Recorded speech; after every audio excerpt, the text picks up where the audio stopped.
Definitely one of those podcasts that Dave Tate would say is a complete waste of time, yet here you are. Welcome back to Rep Rant Repeat. It is the official podcast of the Home Gym Nerd, and it's brought to you by Garage Gym Radio. My name is Jason, or Man Who Parks and Gym, and today's episode almost didn't happen, mostly because I couldn't decide what to talk about, but we'll get into that. Before I do, I want to give a shout out to my buddy, Jose, known to many as No Way Jose. And I don't think many people know this, but Jose and I have been kind of online pen pals for a couple of years now. In fact, I was there, at least in spirit, when he moved from his old basement down to the current one. I actually picked out his flooring, his wall color, the ceiling color, and I led him through the purchase of his first several Prime machines. This was before the affiliation and before he went completely off the fucking deep end. In fact, I actually sent him the application to become a Prime affiliate when they first started their program. Anyway, he was in town for work or something like that. He stopped by the house. We talked a little bit of shit, and we decided that I had absolutely nothing of interest to him in my gym, and he went on his way. Regardless, it was very cool to finally meet him in person. But Jose, I'm still waiting on a gym submission for the community spotlight. So if you're listening, send the pics, man. And if you're not, then why are we even friends? Right. So speaking of spotlights, we're going to do I guess speaking of spotlights and friends in neighborhoods and lifters, this week's spotlight goes to the Friendly Neighborhood Lifter. Okay, he tagged me in a recent post. His setup looks incredible. So taking a look at a couple of pictures from Friendly Neighborhood Lifters post here. He actually just sent me some pictures directly. He does have a home gym hub feature, but I got more pictures directly from him than what were on the hub. So we're going to take a look at this. In this corner of, he's in a basement, which is pretty sweet because it looks like in this particular basement, I don't know for sure, Chris, if you want to tell me, do you have like standard, is it like 8-foot ceilings or are they taller? It looks a little bit taller just based on some of the equipment that you have in here, but maybe it's all, 80 inches or something like that. But he's got a Smith machine that has like a low row attachment in the back of it. He also has one of these Roman chairs, got a couple of benches. This thing looks like something he can do belt squats sitting in the corner, and some weight plates over here on the little A-frame tree. Full disclosure, these A-frame tree things, those are my least favorite of all ways to store. I would almost rather store plates on the floor than one of those. Not really. That's a little bit of an overstatement, but I don't know what it is. I think it's because I have to bend over to pick up 45s off the floor with that on those. So this happens to be, I see here, I don't see a drink spotter in this particular shot, but I do see that he's got the Massonomics certified gym banners in here. So got a couple of those. He has that. Moving over here to another corner, I can see here's where the hard lifting is done. The heavy lifting, he's got like a rack with pulleys, a pulley system on it. He's got another bench inside here. I don't think is this the same A-frame? I mean, am I just looking at a different angle here? This is not the same A-frame with weights that we looked at earlier, because this one has a curl bar on it. The other one didn't have a curl bar. So he's got another one of these with some weights, which is a good way to kind of spread. He's got a mat for those who are not looking at, those for Tanner, who's listening to this from his pocket. His basement is pretty spread out and he's using the whole space for a gym. And so he's got weights stored so that he doesn't have to drag them all the way across. That's a pretty good way to do it. I like that. If you're going to have an expansive place like this, to have weights kind of here and there next to your machines and stuff, so you don't have to go all the way across for setup and stuff. It's not lazy, it's efficient. I see a Concept 2 rower poking its head out, the least comfortable seat on any rower in the history of rowers, but yet these are those rowers that are just like a workhorse, right? This is your sea biscuit. The things that's the reason why you see them in so many. It's the reason why Rogue, when they copied or whatever they're doing, making theirs to compete with, the reason why they use this as kind of the gold standard, the C2 rower, is by far it's the one that will outlast everything. What else do we got here? I can see he's got a deadlift platform with a deadlift. I see a pec fly rear delt machine. Let's see if we have some other pictures. Here is, and this, now we've moved on to another angle. It looks like the other side of where we were just standing, because I can see in the background we've got a yoke. I see the rack with the pulleys on it. I think that is in the background there. But up in the forefront here, he has a pendulum squat. And this one, I think this might be the GMWD. I'm not 100% sure about that, but it looks like it might be one of those. Now, this is one I've heard, Chris, I'd like to get your opinion on your thoughts on this one. I've heard mixed reviews on this, and I haven't heard anything in between. I've heard that it's very, very solid, that it's worth its price, that there's no reason to pay any more for it and things like that. And then I've also heard that it can feel flimsy, that if people have concerns about putting too much weight on it because it's too. Now, pendulum squats, for those who have never used a pendulum squat, I've never used one that doesn't have a little bit of sway to it, right? That's including the prime. The Temple of Gains is probably among the most stable that I've felt. And I don't mean like none of them feel unstable to me, but they do by nature. You've got the weight at the end of a long pendulum; it's going to feel flexy or something, right? So I would expect that from this one, just like any of the others. I mean, the Prime is 3x3 steel, and it still feels that way. The same thing like the Atlantis does that. If you ever watch a video of somebody using the Atlantis Pro, which is also, it's like 12 grand and it's considered like the highest echelon, along with the what's the other one that starts with a P? I can't even think of it. My kind of brain dead right now. But anyway, they all do it. So I just would like to get your thoughts on this one. How does this one compare price wise and stability wise and things like that? It looks pretty cool. I mean, I like a pendulum, even though it is one of those things that's kind of, it's a trend. It's going to go away a couple of years. People are going to be like, why did I buy this giant ass thing that all I can do is, one movement? Hopefully we, we enjoy them longer than that or whatever, but hopefully they don't become the next reverse hyper or the GHD or whatever it is. But okay, so moved on to another section of the basement gym here. I see a better angle of the yoke. He's also got a push sled in here, and there's a chalk bowl, and then a better angle of the pec deck rear fly delt thing. I'm going to zoom in if I can on it. I don't know which one this is. I've had two of these. I had the Titan one, which was pretty good, and then I got mad at Titan. I got real emotional about Titan for something, and I got rid of that one and I replaced it with the Body Solid. I mean, they're both there's not a huge difference between one and the other, really. I can't tell which one this one is. It's neither one of those, at least to my eye. If it's one of those, it's the Titan and he's removed the badges, but it's been so long since I've had it or studied it or whatever that I can't. But there's a thing up here that looks like a block or something that I don't recall on. Maybe it's not. Maybe it's just something in the picture. But anyway, if I could have taken the two of them, there was something about the angle of the arms or something like that on the Body Solid that I liked just a little bit better than the Titan one.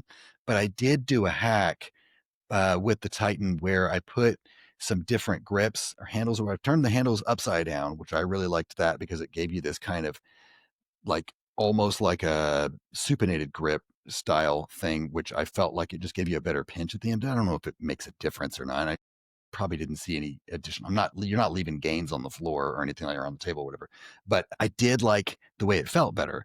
And also I put some like the track handle sport. Gotcha, Kevin. I was able to throw those in there organically, but I put those track handle sport things, attach those to the end instead. So I got like was able to like turn my wrist and things like that and use them unilaterally and pull it across. And I just thought that was a really cool way to kind of tap some untapped potential out of the pec fly machine. Now that is one of those kind of, I think, in the previous episode, we talked about I talked about a couple of machines that I think would be kind of your top few, where the leg extension, leg curl is almost always going to be the top one machine that you should put in a home gym if you're going to do machines. I actually think, and I know this is not popular. I know a lot of people will probably feel triggered. I know one in particular who will.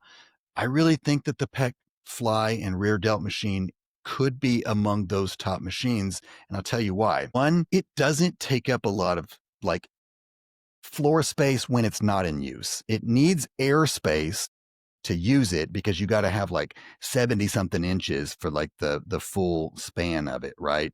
To be able to take advantage of either the pec fly or the rear delt.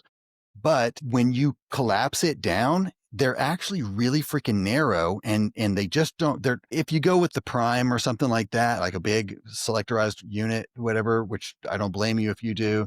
But if you do that, they are going to command a little bit more space or whatever. But overall, they really don't take up much. And you can, like, I've got one coming that I'm going to be able to put it into a place that is really unusable space, because if it was a big wide machine that takes up space all the time, I wouldn't be able to get to my trash cans and things like that to get out to use the garage space for what it's designed for, right? But because that thing collapses down so narrow, I can, when I'm not using, as long as nobody needs to take the trash out while I'm repping sets, I'll be gold, because that whole airspace there is just wasted otherwise, right? So I really do think those are great. I think even these ones, like the Titan or the Body Solid, I'm not sure which one this is. If it's one of those two, it would be the Titan, but I don't know. It looks just like it.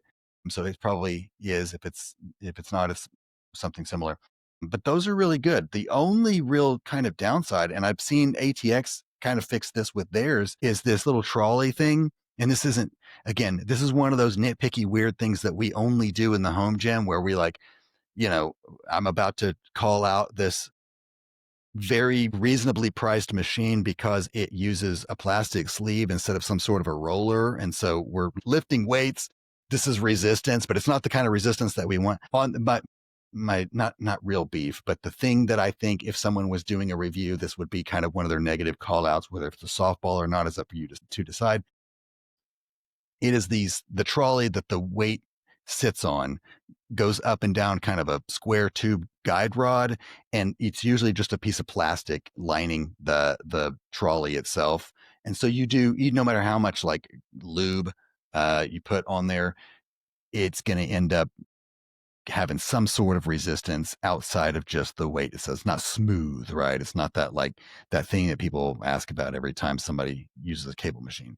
You're gonna feel some of that, but it overall it's really good. The other thing on those, I guess, is that like he probably leaves this 90 pounds on there all the time, which is what I would do whenever I had mine, left weight on it, and then you can just kind of add on because it's already, I don't know, it's like 4-1 or something. I don't know if it's 4-1, but it feels like you have to really load it down. I couldn't go to a pin loaded one usually and do 200 pounds, but on this thing, I'd be like starting out with 200 and it would still feel easy enough to get through reps and pretend like they were harder than that. But anyway, I'm always really excited about the Pec Deck Real Fly, even with the age of, sorry, I'm going to move on from this, I promise you. But even in the age of like cable loaded squat racks like we have right now, you can do flies. It's not the same, in my opinion, as like the fixed path, and you can kind of move, it's just not, it's not the same. It feels different. And then the same thing with the rear delt.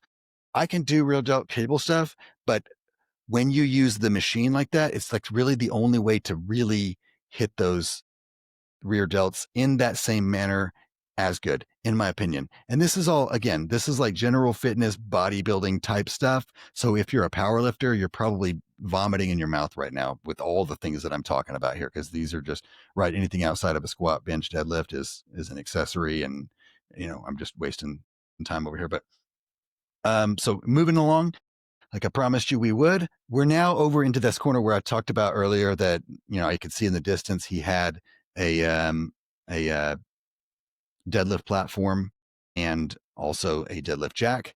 I don't know which one this is. Man, you're shopping on a completely different site than I am. I don't recognize any of this stuff as easily as or you know what? I may just not be shopping as much as I used to. But that one looks pretty cool. It's like a T-bar style instead of just a regular handle. The handle at the top has like a T, and then it's got wheels on the front of it, which might make it easier to get it under the bar, things like that, and roll it roll it back to lift the bar off the ground. And then he has another weight tree with more weights on it that's also on wheels that he can looks like he keeps over here by the deadlift, and probably does a lot of that type stuff there. So that's cool. I prefer this as the type where it's like, I don't know that there's a different name for this type of a weight tree or not, but it's on kind of an I frame or H frame or something like that on wheels, and a single upright up the middle with a couple of weight pegs going up the middle of it. I don't know why. From in my mind, those are slightly more desirable than the A style. That's just my opinion. But let's see what else we got. Over here, we're looking at it looks like just a better picture of, he's got sandbags, like the strongman style sandbags that look like stones or something. I see a rope in the background. Rope training is great, dude. And I don't know what all he's doing with it, but I'm talking like, well, I've talked a little bit of shit about my rope thing that I have whenever we went through my gym tour. But but the battle rope type stuff, I love that stuff. Now this particular rope that he has, I think might be for climbing, but it's on the floor, so I'm thinking he's using it like a battle rope. Then the sled, and like I said, the yoke. Let's move over here, see what's in this corner. More weight plates. He's got several specialty bars. I'm seeing, looks like the Cadillac bar, something like it. Rep SSB axle bar, a couple of different variations of kind of your straight bars, probably a power bar. If he's like the rest of us, he's got a power bar. He has an Ohio style bar with no center knurl. He probably has his wife's bar that his, the one for the wife. This is the 25 millimeter bar or whatever. Then there's probably a beater bar in there, and then there's one for the kid or something. He's got a squat rack, squat rack over here, some weights on the back of it. This is actually what we were looking at earlier whenever I said that here's another angle of whatever. But now that I get a better look, we're actually looking at, this was a squat rack.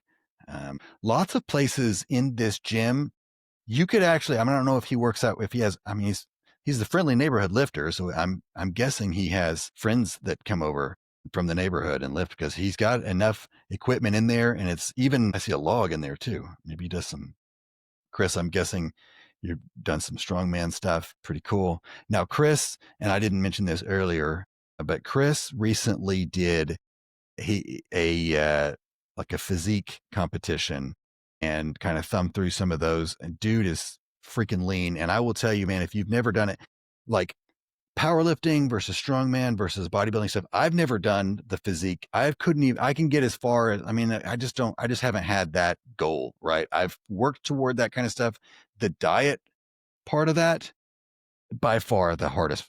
To me, that's a different struggle, different pain. And it's like, it kind of reminds me of the message that I always put out whenever people start talking shit about Planet Fitness, right? People say like, Planet Fitness is not a gym. They have pizza, or they've got Tootsie Rolls, or they have, whatever, the bagels on Fridays or whatever it is. I don't know, man. I worked out in a Planet Fitness for a year, and I will tell you, your mindset, my mindset or whatever in the gym, when I'm like focused and all that, like, pizza in the gym, this is the last place that I'm worried about. It's like the furthest I can walk past it is there's nothing tempting.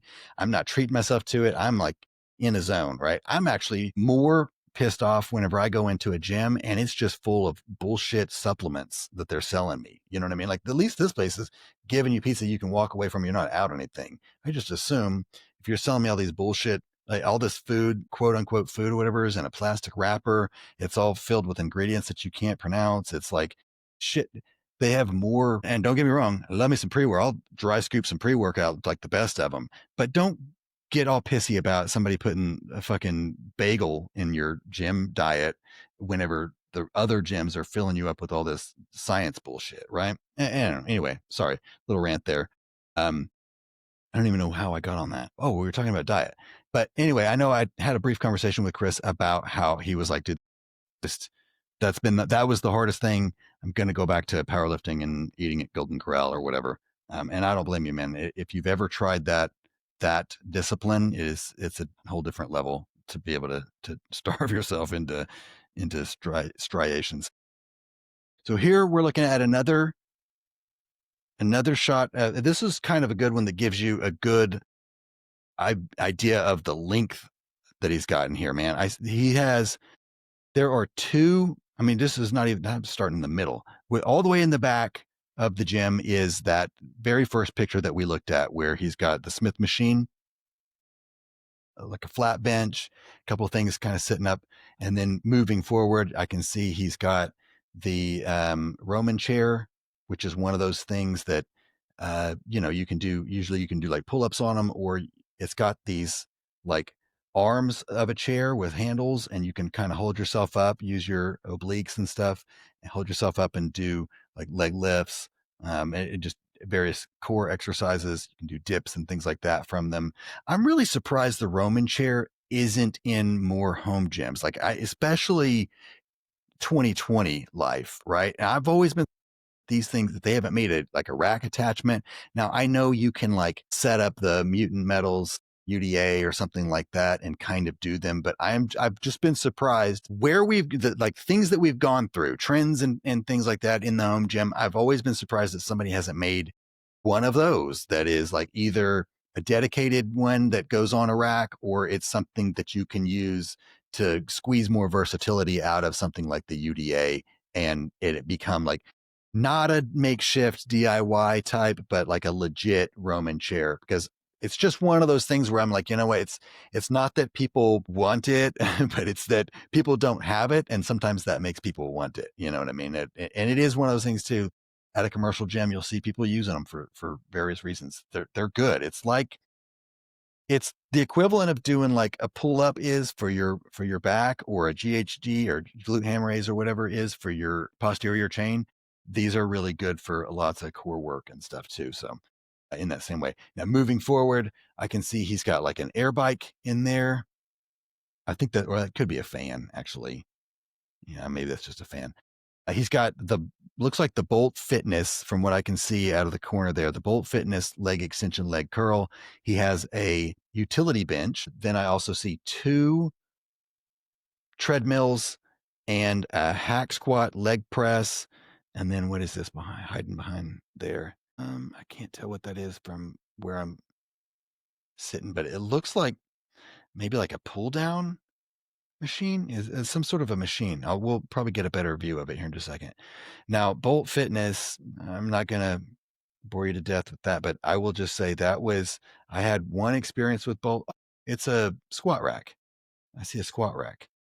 It must be the squat rack. Bolt Fitness was one of my worst customer experiences so far. Not the worst, but one of the worst. And I think what that is. Okay. I totally missed. He's got a rack of dumbbells, another bench. I still can't tell what this is from here. It looks like a pull down. I see handles up top and some weights down low. It looks like a pull down. I just don't see anywhere that you would like sit.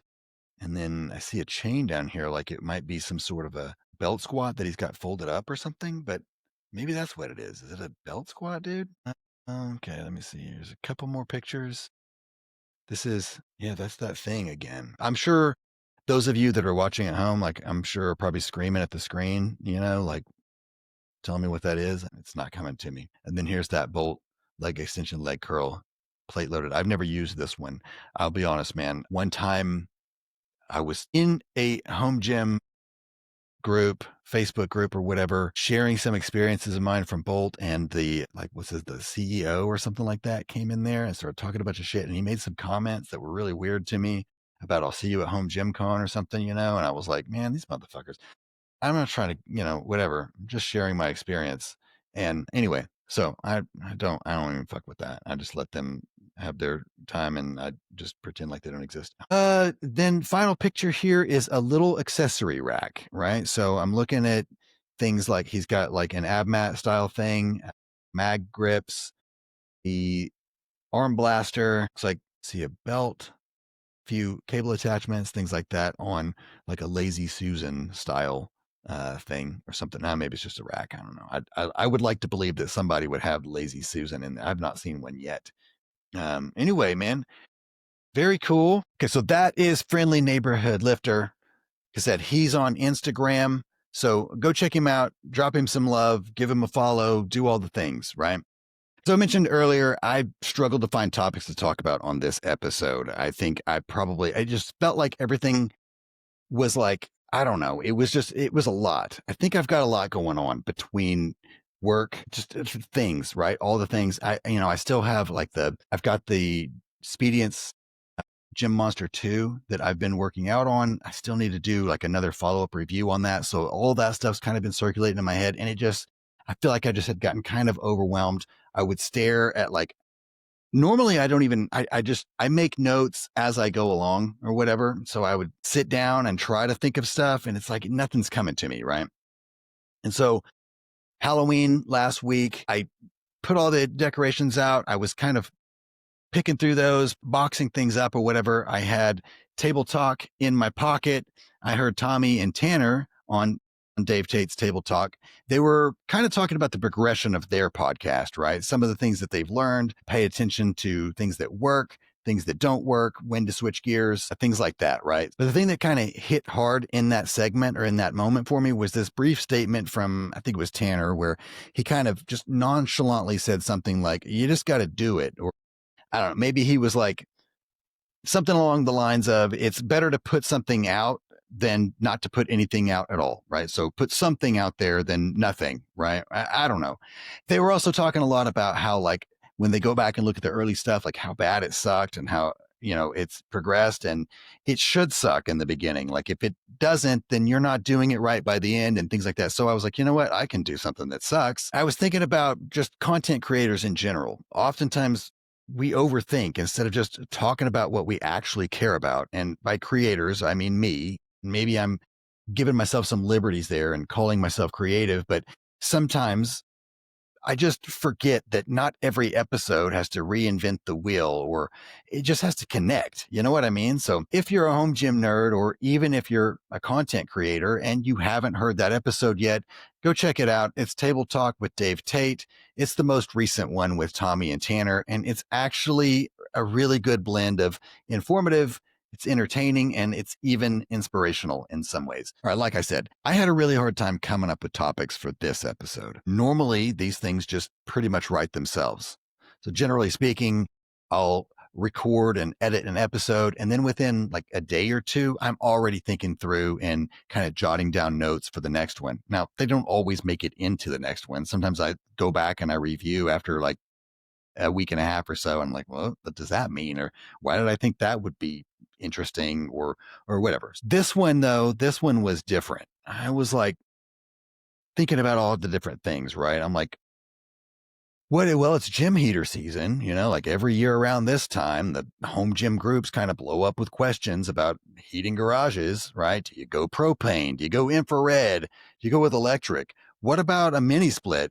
What's the safest? What's effective? What's worth the money? That kind of stuff, right? And I started thinking, I was like, well, that could be a good topic, right? So I go through and I'm thinking, well, I start overthinking it, right? Like, well, kind of depends on where you live, where I'm at, and it depends on your budget. Depends on like, fuck, man. And I started getting this so into it that I'm like, I don't even like this part of the year. This is like for the home gym community, like Facebook groups and stuff. This is like the equivalent of January for every commercial gymmer when like all of a sudden the New Year's resolutioners are showing up, right? Like, oh, here's the new guy trying to, asking about how to heat a gym. I don't know, man. I'm thinking if you're way up north where I've never ever lived, so how can I be the authority on what to put in your space?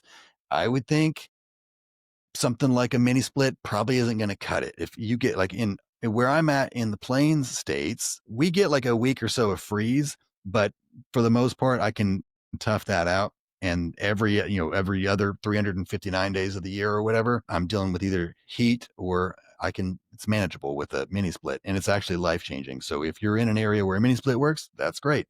Way up in the cold areas like that, I'm thinking you probably want something like propane or kerosene or something where you can go in, turn it on blast, heat the space, and then turn it off and then get your workout in before it gets freaking cold in there. I don't know, man. Anyway, so that's why that didn't make the cut, right? Because it just sounds like rambling bunch of shit that I don't know what I'm talking about. And I'm not even passionate or interested in it.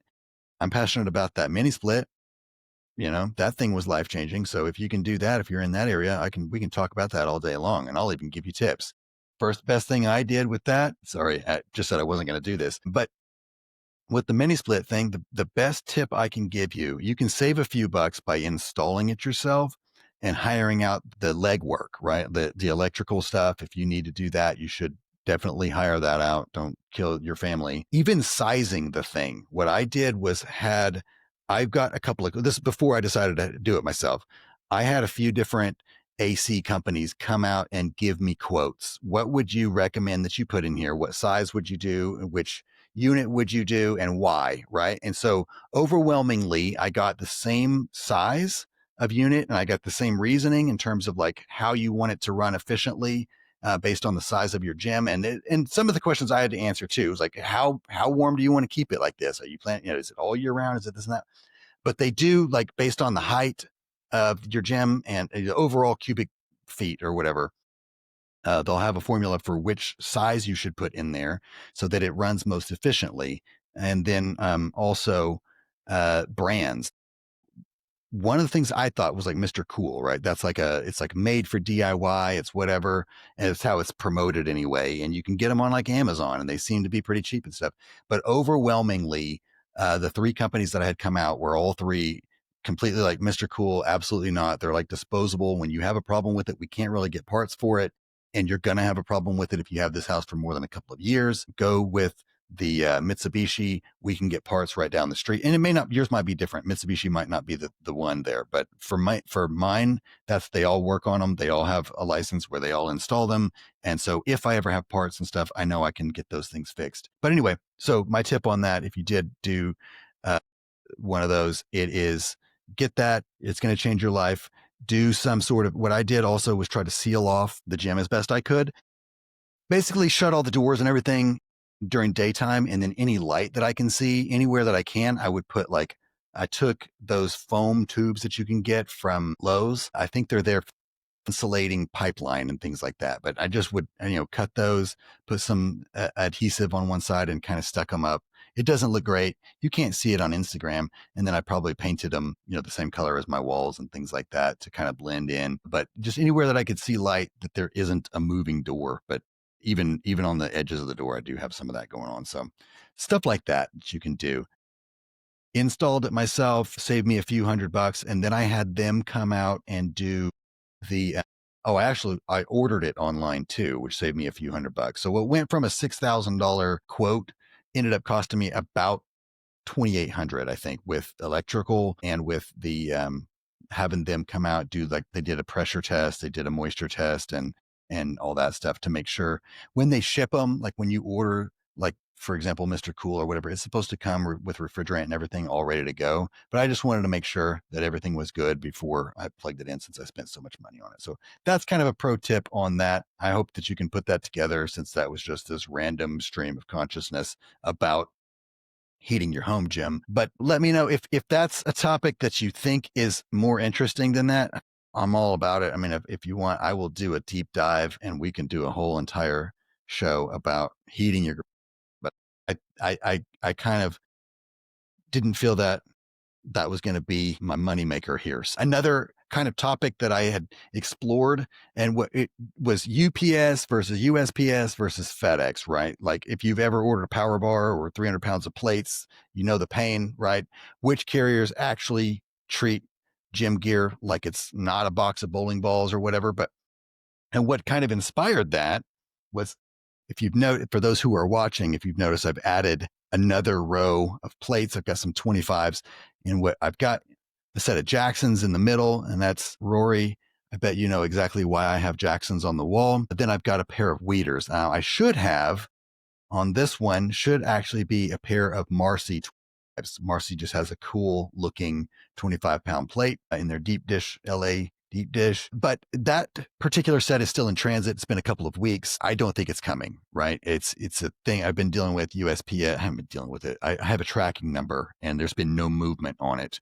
And so what inspired this potential was, I was like, well, which ones of the companies, which ones have like the best and the worst? You know what I mean? Like who has the best stats for like loss rate or damage rate or something like that. So I just started Googling.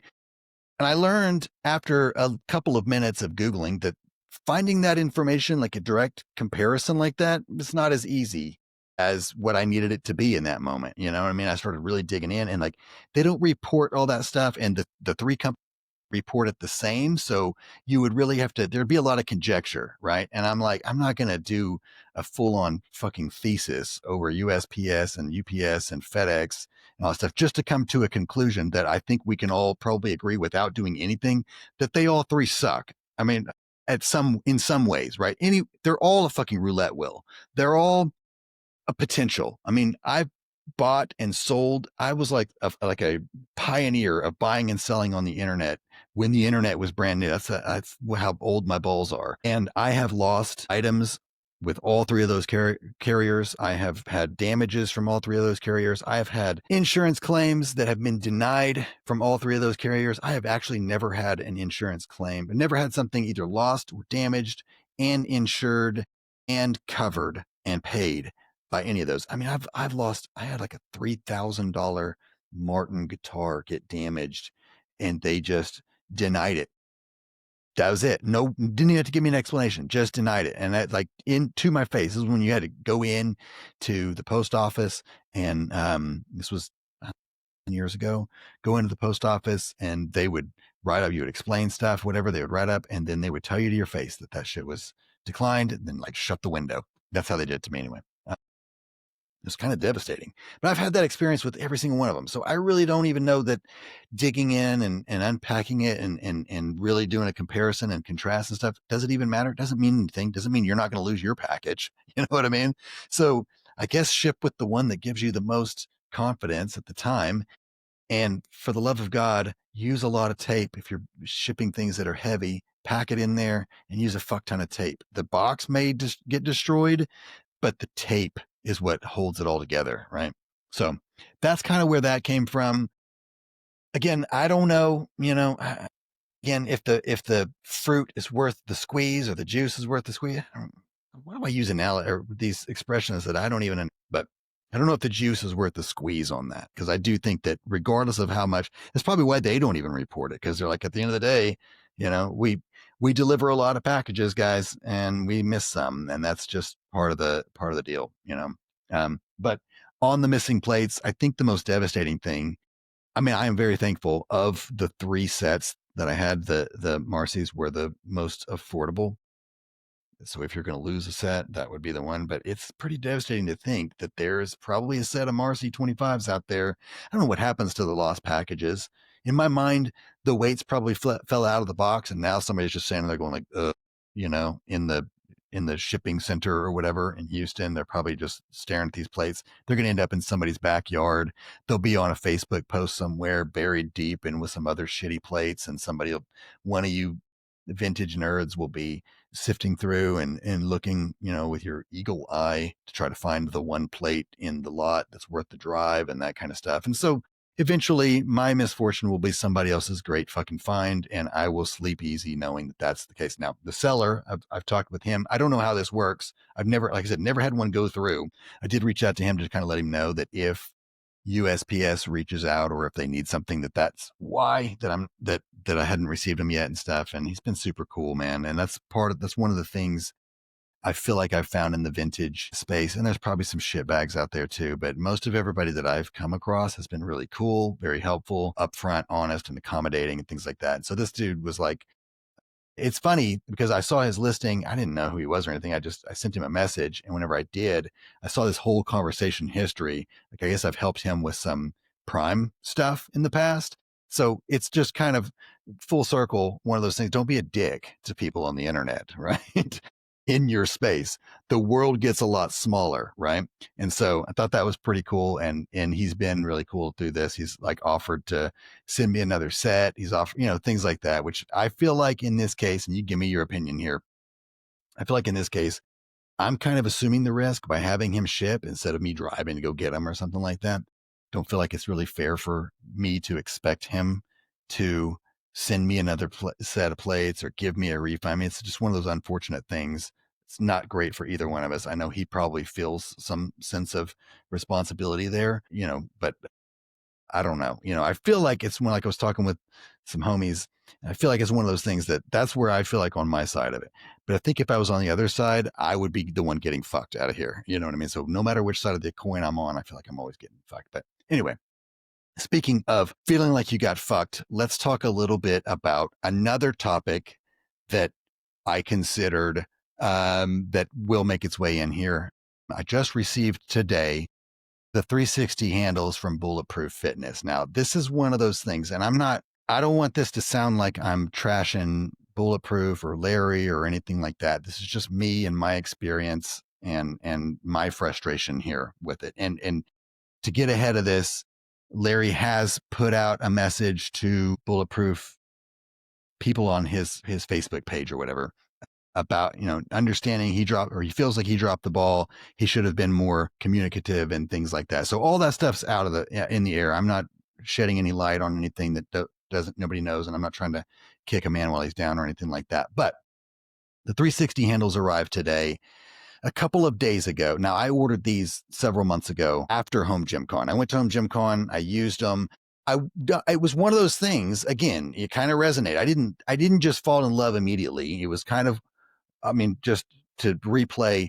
I laid on the bench. I did like 1 or 2 reps, and then I was kind of struggling a little bit to like lock them in place. And Larry's wife came over to tell me how to do it, and I got a little bit, flustered, and so I just kind of like racked them and I walked away. And I leave there like I felt like I was with Kyle, and Kyle asked me, "What did you think about those?" And I said, I think the 360 might be a little bit gimmicky, but I didn't really get a lot of time with them, right? And so I kind of let it fester, and I thought about it a little bit, and it was one of those things. After I left, I thought, man, maybe I didn't. I do really want to like them for a lot of different reasons and stuff. It was one of those things that kind of simmered. At the time, I had the VTS Lite, which the 360 handles don't work with the VTS Lite, right? A friend of mine reached out to me on the side and said, "Hey, man, I've got the VTS. I really want the VTS Lite. I will trade you. Let's make this work." And so we came up with a deal that we felt like was fair for both of us. And it was kind of the thing that I needed, the kick in the pants that I needed to push me over the edge and get me into these 360 handles, which was this whole domino effect, right? The 360 handles would then allow me, I can like replace, kind of want to, I'm going through this phase, this cycle of sort of minimizing some of the excessive amount of overlap that I have in the gym. And one of the things that this enabled me to do was get rid of, I had like the Kabuki Cadillac bar. I also had the Rogue MG bar. And then I also had the Rogue Flat MG bar. And then I also had a Eleiko Trap bar. And it was just all these different kind of specialty bars that I thought, man, with the 360 handles, I can do all the things that I do with all of those, right? I can get the width, I can adjust all the things, right? Everything that I would do with those. Well, I don't do a lot of like walking lunges with it, but shrugs and things like that. Anything I'm going to do on the rack, I could do, replace, and still open up some space, from the trap bar kind of a thing. So, and then also get the cool, I can do, the shoulder raises and things like that with the 360 handles on the VTS, and satisfy some curiosity and give me something to talk about on social media and stuff, and help others right for them. I even worked on something earlier to overcome the number one complaint with those things has been, to my knowledge anyway, number one was the weight of them. People were like, dude, they're too heavy. They started at 25 pounds. The VTS trolleys are already 25 pounds. You're talking about a 50 pound, which doesn't sound crazy if you're talking about like a bench press. I don't need to add plates to my ego is inflated with or without plates. I don't need that. But yes, I did put on like the 50, set them up to 50 pounds to do some shoulder stuff. And it's like, I can do that, but I really want to warm up. I'd like to be able to warm up. I'd like to be able to, there are some exercises that it would be nice. So I figured out a way with my rack to do kind of a counterbalance thing, right? I don't have the ability to do the hack that other people are doing with the tool balancer and all that kind of stuff. So I figured out a way to use my rack with the way that it is and all that stuff to counterbalance, because in anticipation of these 360 handles coming in. So long story, right? I can make a short story long. I realize that. But a couple of days ago, so these are one of those things like Bulletproof. They have kind of a reputation for early release stuff. There's an incentive to be an early adopter or early release purchaser or whatever. And then you get kicked down the road. There's always, and that happens. That's not just Bulletproof, but oftentimes things take longer than people anticipate, or they take longer than they would like for them to. I know he he's not doing that on purpose to make anybody mad or anything like that. And in the meantime, you get a couple of emails, they finally show up and whatever. And then like after mine ship, and I guess they're maybe starting to land in other people's driveways, there's a post. I didn't even see the post actually. I started getting messages about them because from people who knew that I had the 360 handles on the way, asking me how I felt about the changes. And I don't know what you're talking about. Right. So there's a post where he had tagged some people, or maybe he tagged everyone. I don't know. I didn't get the notification in his Facebook group. I probably didn't get the notification because I probably have those turned off. I'm going to be 100% transparent here. I don't use that group very much. I did for a while. I started to in the beginning, and I got this impression. It wasn't a group for me. I feel like it's a group. It is, and this is going to sound like a criticism. It's very important for him to have that group of people because he uses that as kind of a think tank for him and his products and his company, and catering to his audience and being able to get instant feedback from them. And I'll go there whenever I feel like I need something from it, but I just can't, I don't want to participate in that. I don't know why. Call me an asshole. Anyway, I don't have notifications and stuff turned on there. Maybe that is another reason, the notice. But anyway, he had sent out a video a couple of days ago while mine are in transit talking about some changes that he made to the 360 handles, which is the whole purpose that I just took forever to get here. So if you're still with me, I'm sorry. But he made some changes to the way that the handles like adjust in and out. Now, so I think you can see the picture now. So this is the original design, or this is at least, and there are videos of him using these. These are what was at Home Gym Con. And the difference is this little piece right here. You can see there's like a pop pin. So this thing, this black, what we're looking at are the 360 handles. On one end of it, it almost looks like a lollipop, right? Like on one end, the long handle where the lollipop would be goes into the VTS. Then it tapers down to like a telescoping chrome piece that's indexed, has holes in it with a pop pin. And the purpose of that is that you leave it in the VTS as is, and you just use a pop pin to adjust the width. So like, for example, if you were replacing, say, a Cadillac bar with it, instead of just moving your from the inner to the middle to the outer, you would just use a pop pin and move these handles to the same position that they would be inner, middle, and outer. And while that sounds a little bit bitchy and nitpicky to say, what, hold on, I want to be able to, whatever.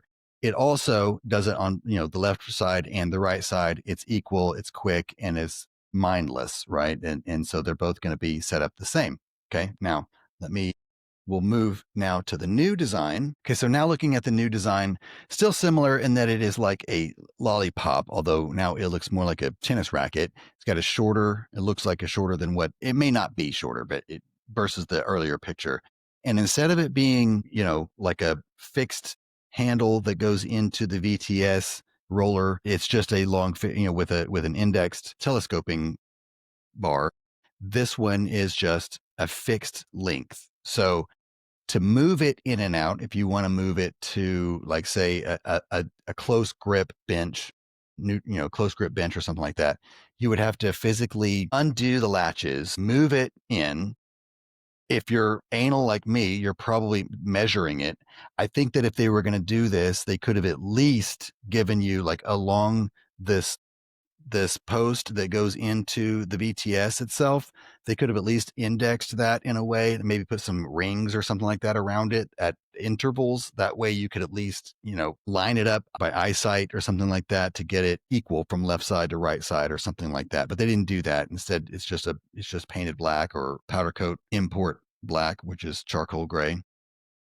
And so there's no quickness, right? There's no quick pop pen or whatever. He has said that he had made some comments and things like that in the Facebook group about the changes, and that this is better because it has a higher load tolerance, which it may be true for people who aren't complaining about the starting weight already. But I think where I was frustrated is, he is saying I dropped the ball. I should have sent out emails. I should have done that. He still hasn't done that. I mean, I still haven't received an email. The only reason I even know about the changes is because somebody tagged me in them. You know what I mean? Not tag me. Somebody came to my to tell me about the changes. And then I went and I looked and I dug through and I found a video and then I watched the video and I was like, oh, okay. Well, shit. Now they're sitting in a box downstairs. He did say that if I use them and I don't like them, I can return them for a refund. And I'm probably going to use them and make that determination. Right now, I'm in that kind of thing where I'm like, am I being a bitch here for, you know, I don't know. I don't know if I love the change, man. And I'm frustrated because I was looking forward to these. And it's kind of a series of frustrations with Bulletproof. Like, for example, they do this thing where every time when you buy something, they want you to be an affiliate. I'm not huge on the affiliate game. I mean, there are companies that I've reached out to that have like completely blown me off. And there are some who have led me along and there are some who have trained me.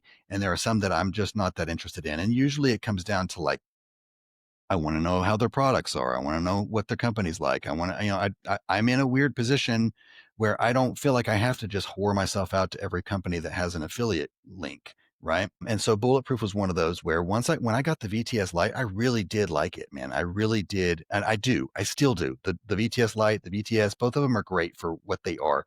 For someone like me who I don't have the option of having a full Smith machine or even adding a real, like the new rep Smith machine or something. I don't have that option with my rack and I don't want to get rid of my rack to get that option either. This is what I have and I am very thankful for it. And so I wanted to be able to support them in that way.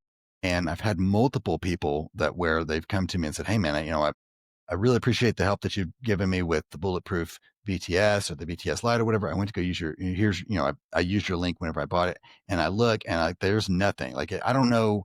There's probably some fine print somewhere. I don't know, but it's one of those where I'm like, it's fine if that's what it is. I don't need that kind of recognition, but I'm also not going to sit here and pump and promote the affiliation and that kind of thing if the products that I'm promoting don't apply to it. You know what I mean? That's kind of how I feel like even with some of the Prime stuff. I know they, with that, they do kind of a similar thing. So I know it may be one of those things that's just standard. So I don't know, man. I'm just kind of going on a tangent here. It's one of those things. I think they do a lot of products, a lot of ideas, a lot of really, really great concepts. I just don't know. This is one of those things where I feel like this could very well be that moment for me where I'm like just kind of completely done with all the Bulletproof stuff. And I hate to say that because I have been such a fan. I'm not trying to encourage you to feel the same way or anything like that. Let's have a conversation. Tell me your experiences. If you got the 360 handles, do you love the change? I mean, and again, I'm not trying to be super hard. I get it. We do this. Like sometimes we think, but I still, we're still not sending out an email, whatever, but I don't know. What do we think about the 360 handles, about all that stuff? Are they necessary? Are they just another shiny add-on? Do we love them? Are they going to outweigh literally the change to them? Are they still good? That kind of thing. Right. So another kind of topic that I thought about, was Black Friday, right? I mean, it's November and we're like knee deep in sale season. I feel like what I wanted to do was find all these amazing deals and steals and stuff. And maybe there are some that are out there. Maybe I feel like what I might be accepting this year is that myself and a lot of others who kind of identify as this home gym nerd, we're in this space now where we're podcasting or listening to podcasts about home gyms and stuff. We've been through a few of these Black Fridays, Black Novembers and stuff. And what we really want in this space, I think what I've learned, what I've kind of put together this time, Rogue and a lot of the others, the discounts are really in things like shipping, right? Like, or bundles, right? And for a lot of us that already have established home gyms, we may not be their Black Friday customer. What we want are like, well, I think was it last year or the year before, or something like that? Rogue was like, pouring out products to get rid. They were like end of life, right? Because they were replacing them with something like I mentioned earlier, the MG multi grip bar from Rogue. Remember they released the multi grip bar that was had a wider frame, and then they gave it out to all the like kind of influencers or whatever, and they were all like, oh, it's too wobbly. And so they said, the frame's too wide, so it's wobbly. And so Rogue immediately comes out with a new one. They send that they've got this narrow one, and then all the influencers are like, "Oh, this one's wobbly too. Oh, it's because the sleeves spin." So Rogue is doing that. Like, we're going to give you one that's narrow with sleeves that spin, that have lockable sleeves, whatever. And so the other one that had the spinny sleeves went down to like $100 or $150 or something. It was something stupid, where it was one of those like, I have everything, I don't need this, but goddamn, that is such a good deal. That I remember talking. I'm not going to drop names because I get called out for doing that, but I was talking to one of you guys that is listening, absolutely listening from the machine shop right now at like 3 a.m. And he was like, he was like, if you buy it and you don't like it, you can sell it and you'll make money as soon as this Black Friday is over. And I was like, okay, fine, I'll do that. I don't know if that's what happened or not, but I definitely didn't lose any money on that one, I'm certain. But it was those are the kind of gems that we're looking for at this phase. And that's just not that's not a sustainable or an expectation we should have of Black Friday, right? Like, I remember there was one year, it was like they had a matte Black Friday power bar that was a stainless steel bar with the proprietary black sleeves. That might have been last year. And it was something stupid, $200, $150 for a stainless steel power bar that's not in the boneyard, right? Like, I feel like this year, and this is most typical, right? You'll get like racks that are 10% off or something. If you're in the market for a rack or upgrading your rack or something like that, this is definitely the time to do it. I just feel like when you're in this other kind of level of home gym thing, you look through this stuff and like, man, this is all crap, right? Like, I remember, like, I actually was talking with somebody a couple of days ago about some of the Rogue sales, and we were looking at like, they still have those masks, like like a COVID mask, and it's not even on sale. I mean, it is, but it's not discounted anymore. It's like, it's already down. It's $5 and that's it. That's what you're getting it for. You're not getting a COVID mask in 2025 for less than $5. If you need it to say don't weaken across the chin, you better DIY that thing, because Rogue ain't letting it go. It might even be one of their like 3 ships free deals or something like that, or the 5 for 5 or something, right? So like, if you want to get a man array and pay less than $70 for shipping, you might have to weaken and get 5 freaking COVID masks with it. I think it's a 3. It might be a 3. I don't think they didn't go as generous as to make that one a 5. Although they could probably get rid of those fuckers if they would. I don't know why they still have, but they still have them in black, and why you can buy multiples. You can get a price break if you buy 3 COVID masks from Rogue in 2025. Things like that, right? Or like, it's like I said, shipping deals, it's 5 for 5. If you're getting the manta ray, this is the time to do it, but you're also going to end up with like 5 shaker bottles, or you'll catch yourself sorting by 5 for 5, sort by lowest price. And then you're like, what is there anything, how much would I have to spend in order to find at least one thing that I want? Right. And you go down, and you're like, fuck, man, now I just spent like $100 on t-shirts or whatever. Right. So then it's like, well, maybe but we'll do anything. We'd rather have 5 COVID masks than pay shipping to whatever. So that kind of stuff, those are kind of the laughable discounts that I thought were I might go through and pick out something like that. But it just feels like, and this is probably why I suck at content creation, right? It feels like that's what every other channel is probably going to do, some sort of a Black Friday thing, because you get YouTube and Instagram and those things, they reward you for being early on those things, and that's, again, it's why I suck at it. Cause I'm like, I don't feel a lot of passion there, other than to point out or to realize that, like, you know what, this might be why I don't feel a lot of passion here this year, and why I'm looking for things that may not exist. We'll keep looking. Who knows? Maybe next time I'll probably do the thing where it's festered and simmered, and I'm like, guys, I bought 5 COVID masks. I might do the next episode in a COVID mask. I don't know. You know what I mean? But so that was kind of one of the ideas that I had tossed out and thrown out, because it just felt like a lot of fakeness almost. You know what I mean? because at first I came from like this headspace of like, let's talk about the best deals. And it was like, I don't know what the best deals are. It feels like there aren't any best deals out there. I don't know. Another thing, and this is, I'm going to use Oak Club as an example, but this might apply outside of that. I'm using Oak Club as a very specific example because I had a conversation with a buddy the other day. He ordered something custom from Oak Club, showed it to me, and we went through this kind of initial knee-jerk response to, then we got a little bit more realistic, and we were like, okay, we ended on like, it was like a soft high five and a hug to Oak Club because we got, as the delivery day, expectations were not met up front, right? And so we talked a little bit about like so let me just paint a picture. Buddy ordered a custom cross member thing from Oak Club, and it required some welding in some areas.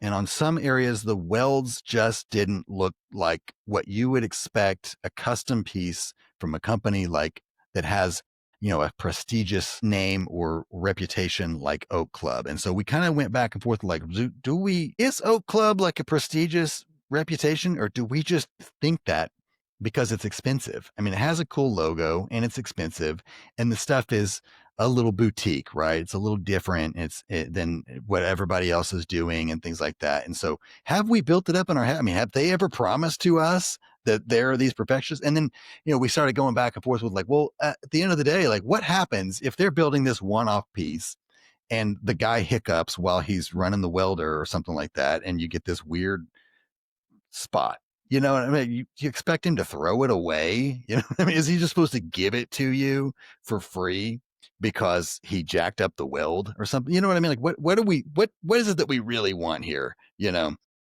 And we kind of talked about whether or not Oak Club, have we built them up in our heads because they're expensive, because they're like elusive, because they're this kind of, they present themselves as this kind of like elite club that you're a part of when you buy things from Oak Club, right? That kind of a thing. Is it that girl in high school that wouldn't give you the time of the day, right? But then when you meet up with her in your mid 30s after she's had 4 kids and you realize that like her pussy kind of stinks? And is that what Oak Club is? Like that, that kind of a thing. But we did end up with like, ultimately, they did product that I couldn't make myself. I ordered it from them because I can't run a welder. You know what I mean? It's done well. It looks nice. It does. What do I know about what a weld should look like at the end of the day, other than I just open it up and I immediately start scanning it for imperfections? It's still going to do its job and all that kind of stuff. That's kind of where we landed on it. But okay, so final topic, and this one actually just came up today, and I'm going to use this. I might use this as like clickbait title because I think this is something that we should all have an opinion on. Vulcan v. Gluck drama, right? I feel like you knew it was coming. I'm going to share my quick take on kind of what went down, what it says about transparency, and why it matters to regular home gym equipment buyers like us. So long story short, if I can manage to do that this time, recently, Gluck prides himself on doing honest reviews. I've talked with him offline, online, I guess, but offline because I don't know, it's in IM, so it feels less official. It feels like we're exclusive here, but we've talked a lot, and he does carry this mindset of like, he's talked to me about going in, like he talked to me a lot about affiliations with Prime before he actually signed the affiliate agreement and all that kind of stuff with Prime. I kind of gave him some of my perspective and insight on that, answered a bunch of questions for him there. And like I said, gave him as much insight as I could. I know even with them, he talked to him a lot about honesty, transparency, and about how, that is his thing, and we have this shared philosophy that our loyalties as product reviewers, or if we're going to do a review or represent a company in some way through affiliation, is that our loyalties are with our listeners, our followers, the people that support us, the people that come to us for guidance, for opinions, for our expertise. The reason we're spending our time learning about a product, reviewing a product, cultivating a following, and creating that trust and stuff is to be able to give them the information that they need because they can't buy all the products or use all the products or get their hands on all the products and things like that. And it really is helpful for people. And you have to remember that those are the people that are paying your bills, not the affiliation, not the 10% or the 12% kickback or 5% kickback when you use code MW Big Five. Just kidding. But you know what I'm saying? Like it's not that. Ultimately, it's the collection of people that are using all of those links and codes because they trust in your experience and in the opinions that you share.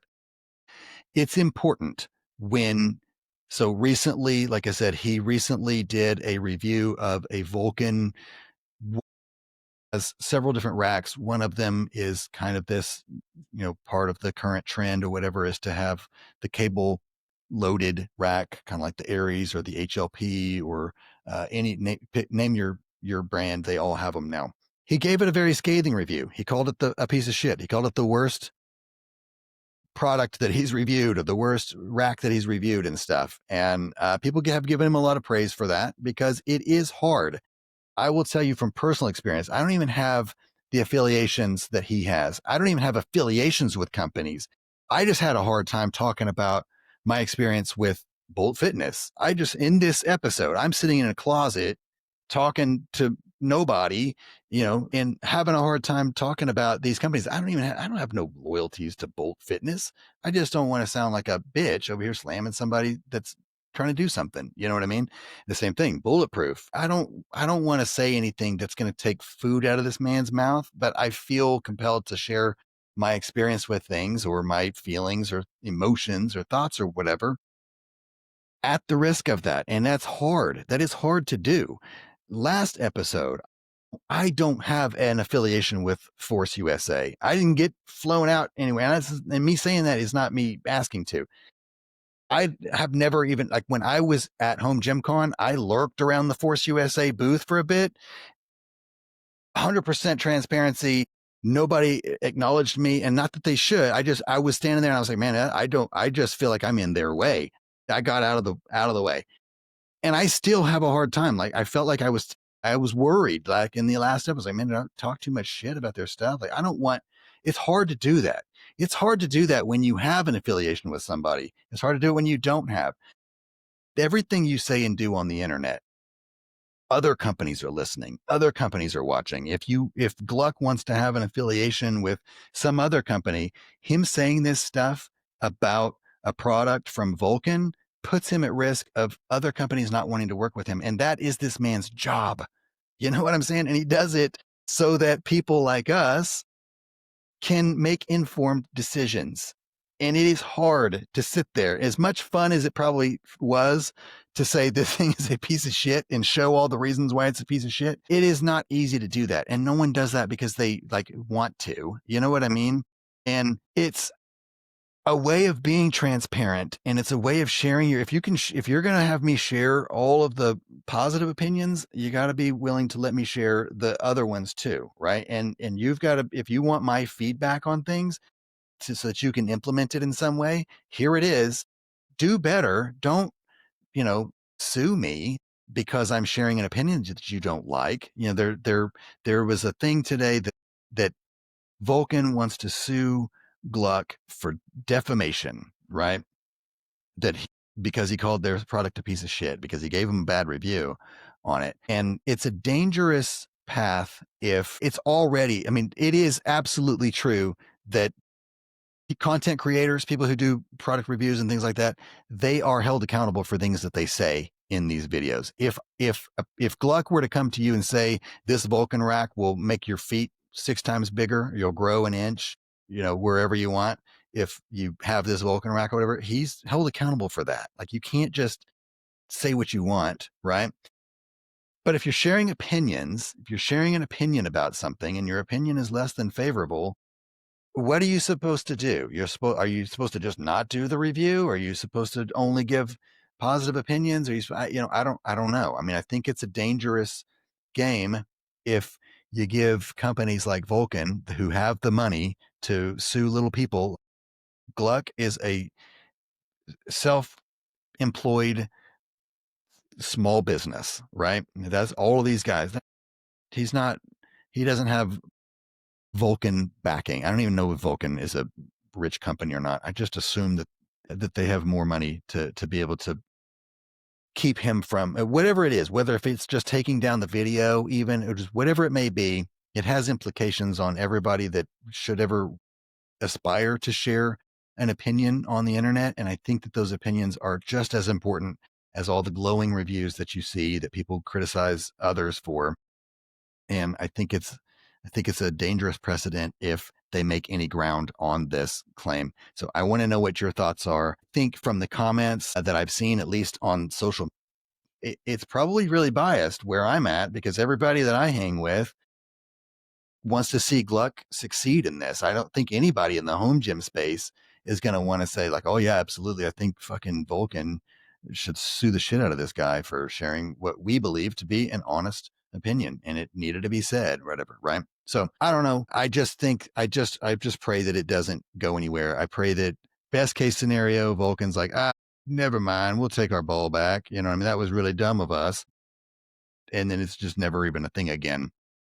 Second best scenario is Gluck wins. You know what I mean? I guess whatever happens with it becomes a win. And either way, I think Gluck comes out ahead on this because I think that the people that matter the most are the ones that are his base, his following, people that come to him for videos, for reviews and things like that. And they're going to see this and they're going to know. And it just drives home the point that he's making about being upfront, being honest. And listen, I put myself at risk here and I did this review. This is the backlash from it. And I'm going to continue that for my following. I think that's where it's going to go. And so regardless of the outcome overall, whatever happens with that Vulcan Gluck stuff, I think that Gluck comes out ahead and Vulcan just looks like a turd bag no matter what. So that's what I have to say about that. Let's do a quick, I just want to talk a little bit about maybe like gear news. See if this works. I don't know. There were a couple of items that came out that, like I said, I jot down notes, and usually after about a week or so, I look at them and I'm like, but wide body bench,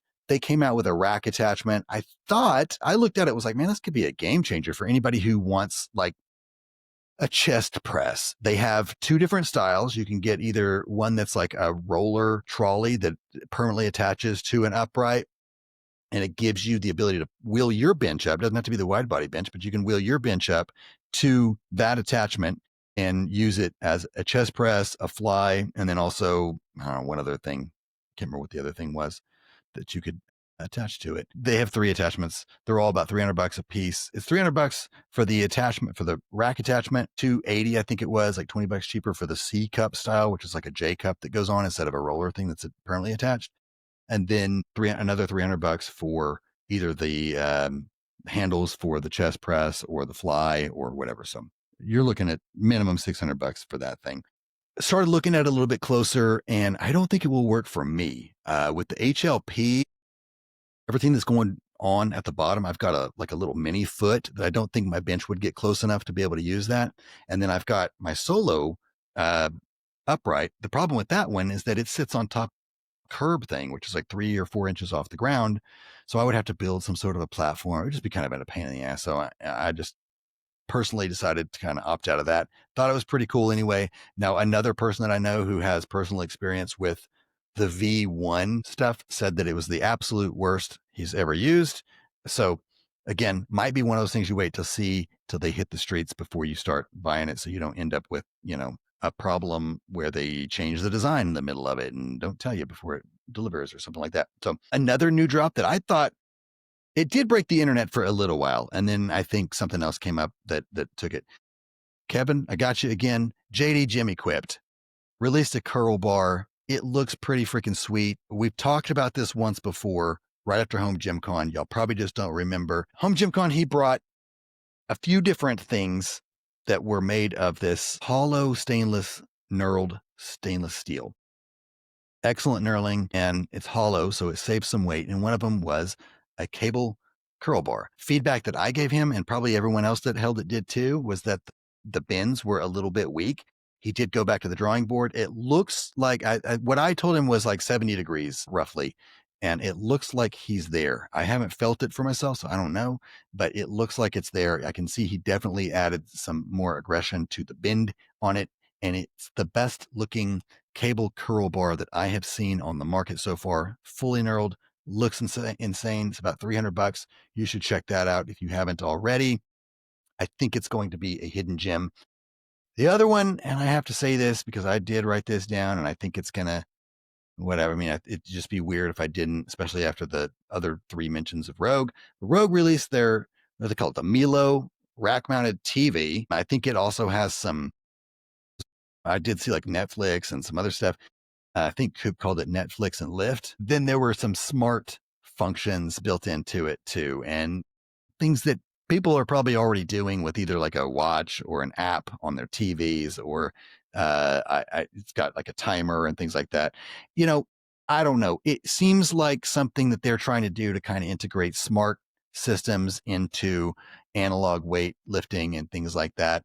It could be cool. It could be something down the road. I will say my experience so far with the Speediance Gym Monster 2, the smart functions, the TV thing that has all the integrated workouts and the things that it does, the tracking and all that, is one of my absolute favorite parts of that I didn't think I would enjoy as much, but I do.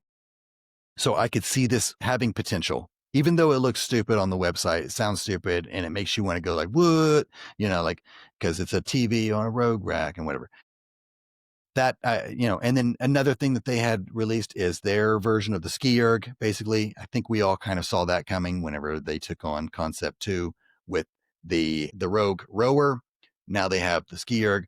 What I didn't see, though, was this air resistance Rhino. And I haven't seen anybody talk about that. I don't know what that's about. It seems like somebody was like, they had some extra parts in the MW Pig shit closet, and they were like, let's put this broken rower on our Rhino and see. Yeah, I don't know. It just seems like one of those things that like Louis Simmons once again would roll over in his grave if he saw people using that, or whatever. So tell me what you guys think about that. Do you think it's innovation? Do you think it's distraction? The TV, the Rhino, the Marilyn Monroe moment, Rhino. What do we think about those things? All right. So outside of that, man, I think that's going to wrap this one up. I feel like I have just rambled on and on. I hope to God this episode doesn't just a complete shit show failure, but I don't know, simpler a little bit this time. Hopefully a little bit more real. Hopefully it doesn't get too chopped up whenever I cut out all the cuss words or whatever. But again, once again, I want to give a real big thanks to Friendly Neighborhood Lifter for this week's spotlight, and to Tommy and Tanner for the inspiration or the reminder to stop overthinking. That's it. Thanks.